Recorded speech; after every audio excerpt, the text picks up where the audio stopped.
যে তালিকা বেরোলো গোটা মুর্শিদাবাদ জেলা জুড়ে, সেখানে দেখা যাচ্ছে ভরতপুরে ব্যতিক্রমী সিদ্ধান্ত হিসেবে লেখা আছে TBA। কেন?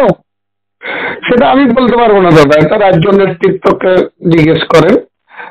আমি একটু আগে লিস্ট গোটা জেলার বেরিয়েছে, সেখানে আমাদের ডোমকলও এরকম অবস্থায় আছে, আর ভরতপুরও 1-2 এরকম অবস্থায় আছে।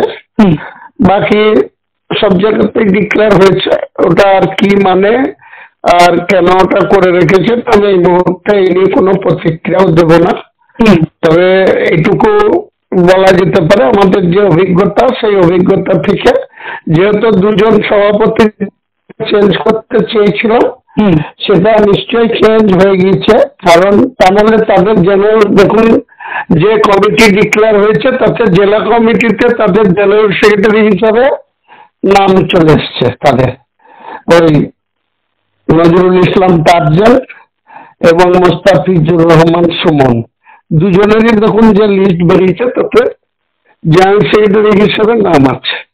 তার মানে তাদের যে সভাপতি পদে ছিল সেটা তারা রিমুভ হয়ে গিয়েছে, এটাই মানে দাঁড়ায়। মানে ওরা বলতে চাইছেন টু বি অ্যানাউন্স লেটার, এটাই বলতে চাইছেন TBA-তে।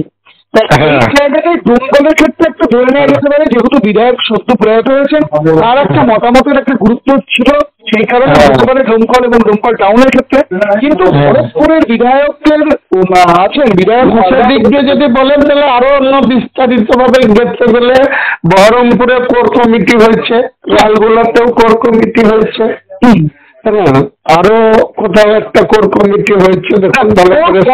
কোর কমিটি হোক, কিন্তু টু বি অ্যানাউন্স লেটার এই জায়গাটাতে আপনি মানে মানুষের মানে দাবিটা হচ্ছে যে তাহলে কি হবে, ওটা কি হবে আমি বলতে পারবো না। ওটা আপনাদেরকে যারা লিস্ট বের করেছে রাজ্য নেতৃত্ব তাদেরকে প্রশ্ন করতে হবে, আমি জানি না এই বিষয়ে কিছু।